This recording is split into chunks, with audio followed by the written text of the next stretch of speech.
Hello, ladies and gentlemen, and welcome to Real Talk. I'm your host, Pat Brock. We've got a very exciting show for you today. We're going to talk about the solar eclipse. And of course, you young kids have heard about Sid the Science Kid and Bill Nye the Science Guy. We've got some great people here in our audience that are going to put them to shame. We've got the beautiful Miss Seymour here. How are you? Fine, how are you? Doing very well. Welcome. Thank you. And we also have Mr. Alex Knight with us. Yes, ma'am. How you Excited doing, to be sir? here. Doing All well. right. Doing very Listen, well. guys, we want to know about you two. First, to start off, before we go into about the solar eclipse, talk to us about yourselves so that we'll know that you are the subject matter expert, so to speak. Miss Seymour? I'm Linda Seymour, and I'm originally from West Virginia. I moved to Dublin. I currently teach science at East Lawrence Middle School. It's earth science, and I really love science. Now, listen, have you always, even growing up, wanted to be a school teacher? I always wanted to be a school teacher. Played school with the nieces, nephews, cousins. However, when I was hired in West Virginia, I was a guidance counselor for 15 years. All right. So actually, Georgia has been the first time I taught. Very good. So you know how to guide us through this thing then. I'll try. All right, Mr. Knight, talk to us. I grew up in Beaufort, Georgia. I went to the University of Georgia and got a degree in biochemistry and molecular biology. I've been teaching for 7 years this year. Nice. Teach anatomy at West Lawrence High School.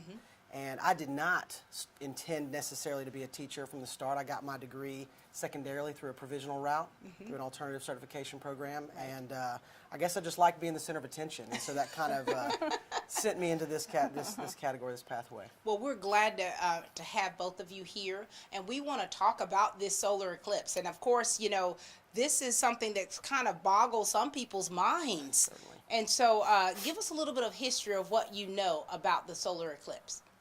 I know for sure that if you are interested in more history on NASA, you can go back pretty far into the solar eclipses that have appeared in history. I think it goes far back as 2000 BC, and then it goes as far forward as 5000 AD. Wow. So you can see all the solar eclipses, annular and total solar eclipses that occur, partial or annular, that occur from way back in the ancient times all the way into the future. So that's what I know for sure. That is so cool. Don't know the history necessarily. And so what I was reading about, like, just if you could kind of imagine about the size of things. So the sun is like 400 times larger than the moon. Sure. And it's 400 times farther away from the earth.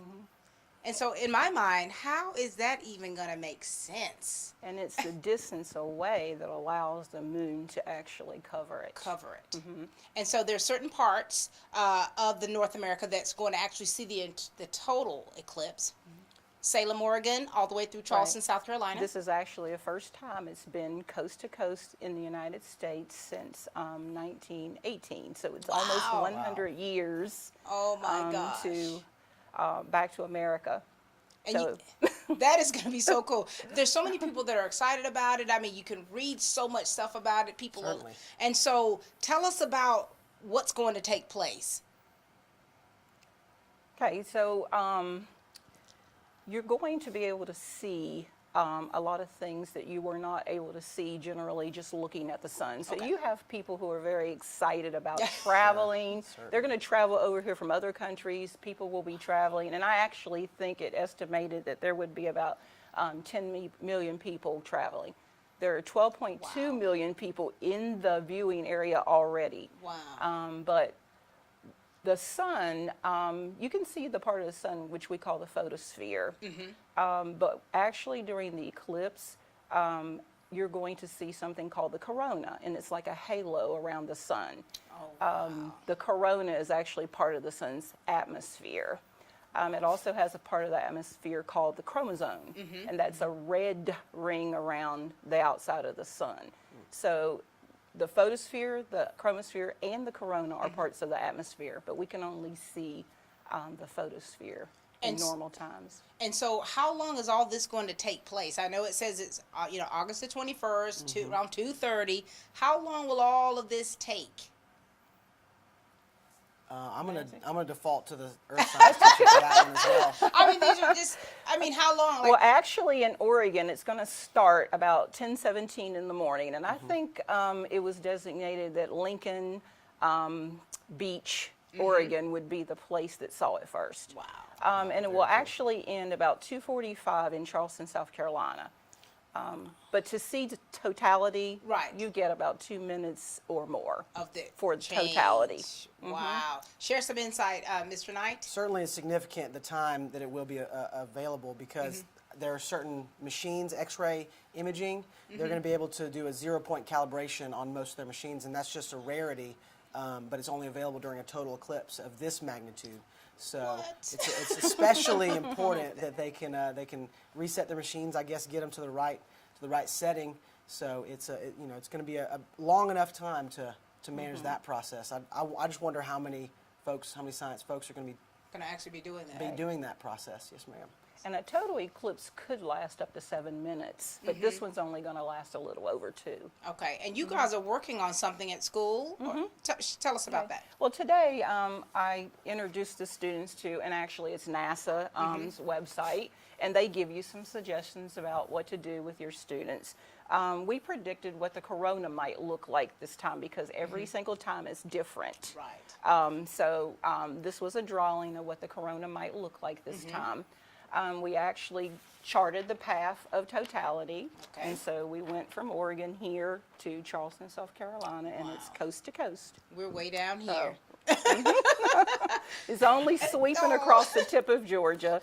I think it's Tallulah, Georgia, Wow. is the place where it's sweeping across. Now, did you all do a module about this in your classes? I think I spent the most time in my class, not so much educating on Yeah. the solar eclipse. I did answer several questions, and students who were especially curious, I certainly entertained those things. But I spent the majority of the time just emphasizing how serious it is, Yeah. and not to take the rebellious approach to the warnings about don't look at the sun, don't look at the sun during this time. Yeah.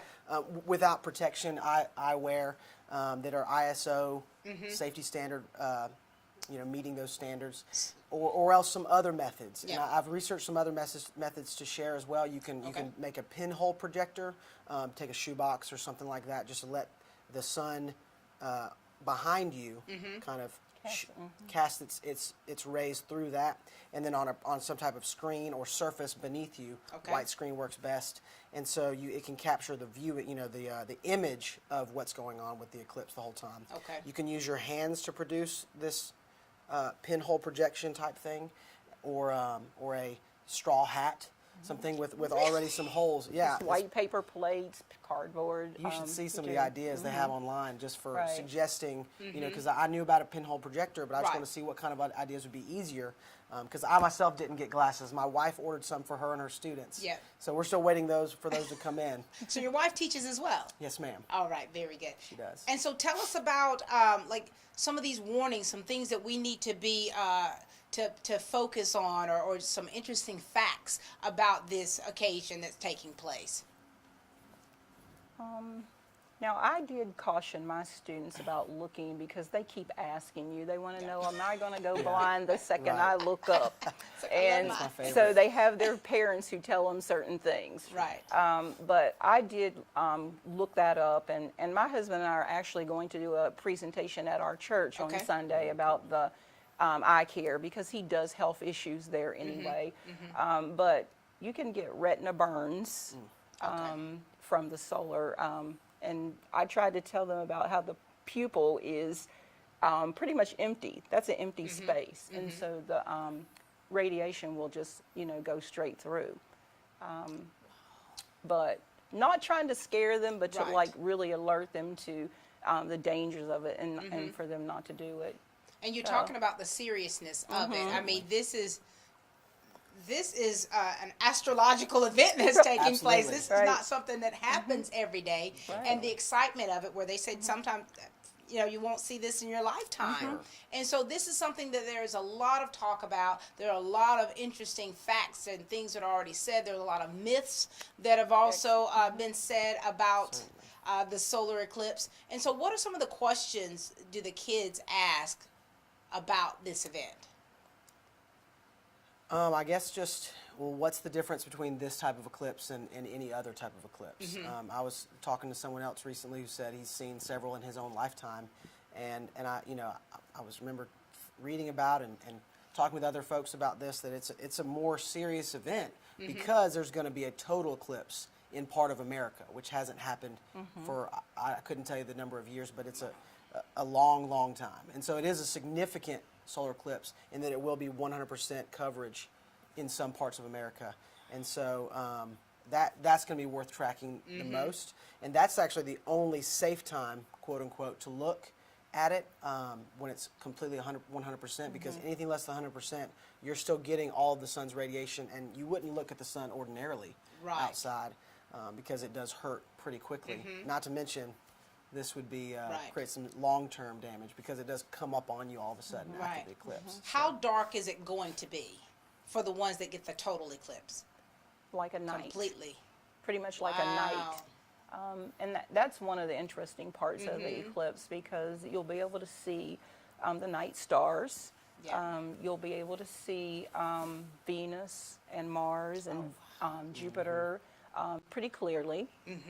So that's something that's pretty exciting to me. So there are going to be millions of people traveling. We even have people in the studio, Royce, that are traveling to South Carolina, for this huge event. And so what else did you want them, the people out there of Dublin, Lawrence County, to know about the eclipse that they may not know?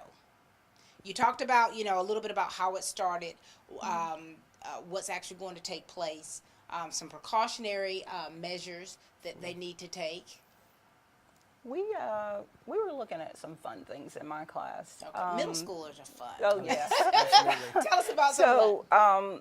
Some of the things, if they would travel to a place where there's totality, they're going to see something called Bailey's beads, and those are little bead-like, pretty much sunbeams that appear around the edges of the eclipse as it's moving in and then as it moves out. And the last beam that shows, it looks almost like a diamond ring because that glows really brightly, that last beam of sunlight. The animals will get very quiet. And then you also have this play of sunlight on the like white surfaces in the ground that they can look at, and so they can play with that if they don't have glasses to look, or if they haven't traveled somewhere that they can see totality. And so what about the people that are like conspiracy theorists? Lord, the world's going to end on the 21st. I'm seen a lot of that. I'm getting in my bomb shelter. Because you hear a lot of different things. And so, what about the people who have a fear about what's going to take place? Well, it's not something you want to miss. It doesn't come around that frequently, and it has come around before, so nothing's earth-shattering has occurred during those occurrences, except for when there was not education on it.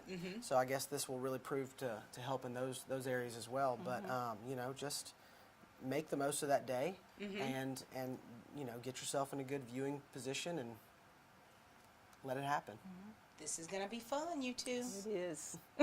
And so you're doing something with your church, and you're going to kind of talk to them all about it to get them to understand what's going to take place. Right. And my husband does health issues there, so we decided to use it as a Eye Health Month activity and to just inform them of the eclipse. All right, very good. Mr. Knight, any last words from you?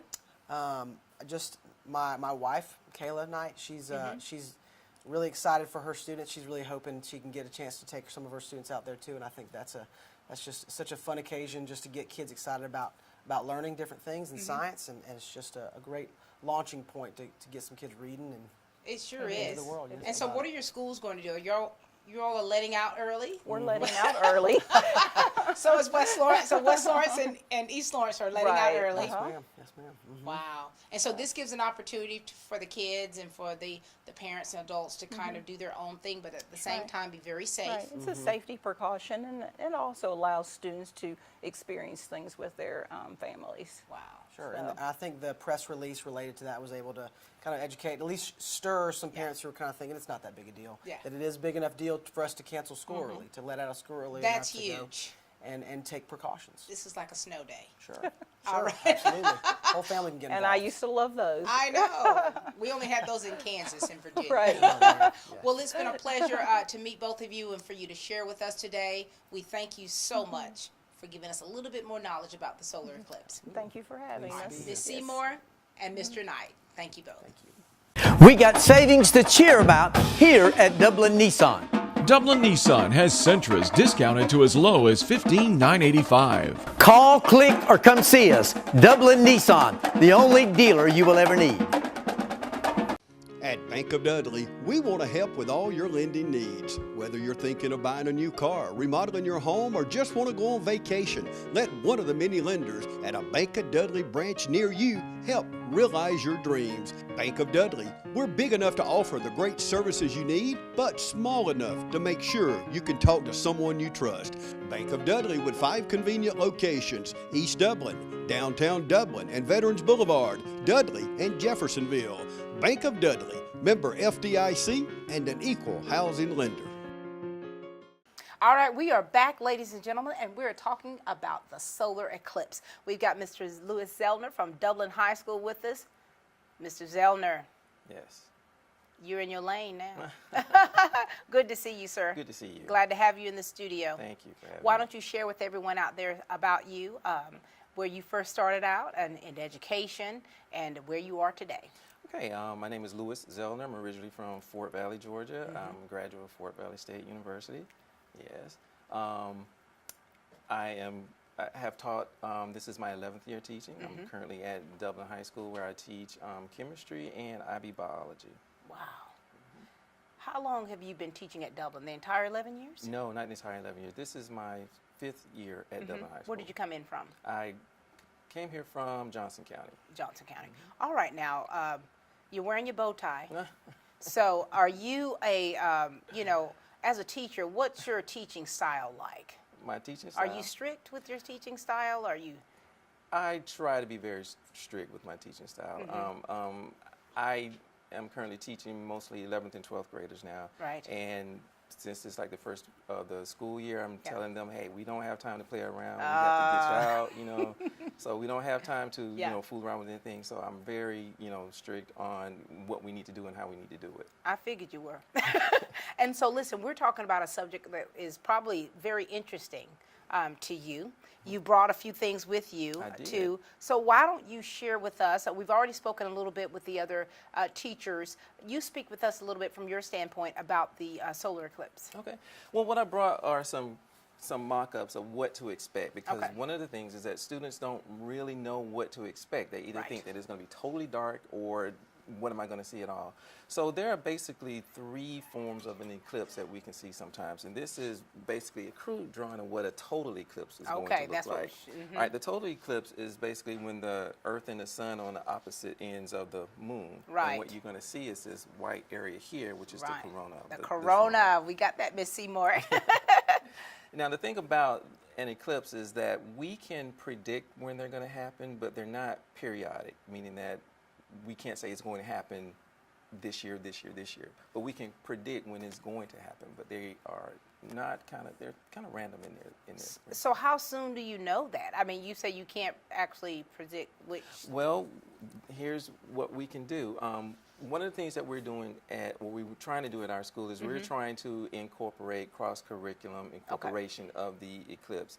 Like in our math classes, we can have our students calculate from the last time that we had an eclipse when we can predict to have another one. Right. In our ELA classes, we can talk about the mythology of an eclipse. What happens, there have been mystical creatures and stories that have come out from, the eclipse. Right. Kind of lends to the thing about the conspiracy theories of Right, what's going to right, happen. And in science classes, we can actually look at what it means.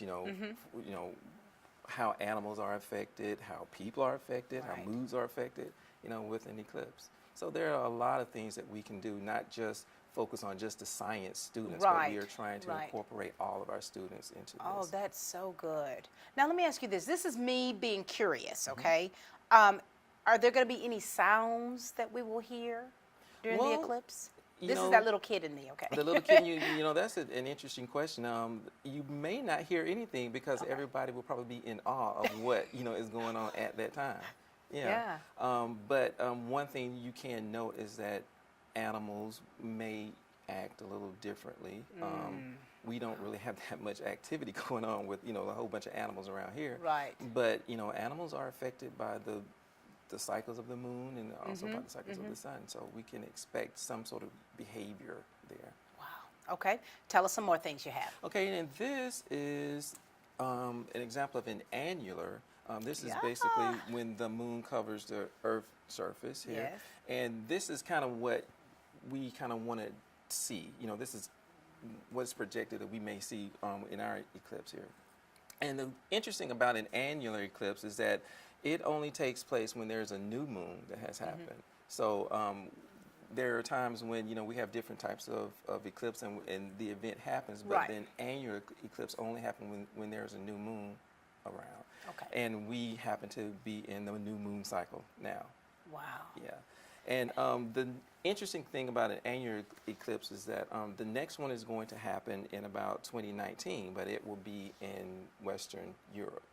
Oh, wow. We got to go across the world so to get there. we won't see it on our side of the All world. right. It'll be there. And so you all have something very awesome that you're going to do at Dublin High School, right? Well, we're actually extending our day that day, and we're going to invite the students out to the Shamrock Bowl and invite our stakeholders out, and we're going to give them some solar glasses, and we're going to have a little solar party. What? And we're going to try to take a look at the eclipse there. That's going to be And so awesome. one of the things that I really want the students to understand is that since we're not in that path of totality, we're not going to have that. Right. What we could possibly see is a partial eclipse where, depending on where you are, you will either see the representation of the moon either on the top of the sun or the bottom of the sun, but we're going to see partial coverage there. Partial. Either way, it's a sight that we need to see if we're Yes. protected. Yes. And so as Mr. Knight and Ms. Seymour were talking about some precautionary measures and stuff, what would you have to say about that to piggyback off what they said? If you're going to get the solar glasses, make sure that they have been certified safe to use, and you don't always have to look directly at the sun or use the glasses. You can use, like you were saying, the pinhole technique, where basically you take a shoebox, you put a pinhole in it with your back towards the sun and look at the reflection on the ground, the shadow on the ground. Really? But you know how people are. Oh yeah, we want to look directly at it, I mean, which you is know. not recommended. Want to look, and so there's so many places where you could have gotten the glasses where they're sold out here in Dublin, Lawrence County, and so you all are going to have a crowd there at the Shamrock Bowl. Yeah, we ordered, I think, about 800 pair. 800 pair, yeah. And what time is all this going to start? Well, projected in our area, it should start around 1:30. 1:30. Yeah, and totality for us would probably end about 2 something. Look, you've got a pair of glasses in there, don't you? Oh yeah, I do. These are the pair that we're going to use, and Oh. it is recommended that if you have these pairs to make sure they're not the fake ones. If you put them on and you see absolutely nothing, Right. then they may be okay. If you look at the sun, you should only be able to see light Right. from the sun. So don't wear your Ray-Bans. No, don't don't try wear to your wear Ray-Bans. your regular sunglasses Right. to see this. Okay. Well, I don't see a thing. You're good to go. I don't see a thing. And so these are certified glasses right here, safe solar eclipse viewing. And so you all going to have a viewing party around 1:30 on the Around 21st. 1:30 on the all right. 21st, So this yes. is going to be an exciting time Yes, it for is. us. Even though we won't see it in the totality, we'll see enough of it to know that there's a God somewhere. Oh, yes. Any last words, Mr. Zeldin, that you want to share with the people out there? No, just be safe, and if you are viewing, and to those with a conspiracy theory, we'll see you the next day. All right. Thank you so much for sharing with us. Thank you, you. everyone, for watching us today. Thank you to our guests, Mr. Knight, Ms. Seymour, and Mr. Zellner, for giving us a little bit of a peek about the solar eclipse. And please go online, do your research, go to the NASA website so that you can read about it yourself, so that you'll be knowledgeable about what's going to take place. Knowledge is power. Be safe out there, Dublin, Lawrence County, and get ready for the eclipse.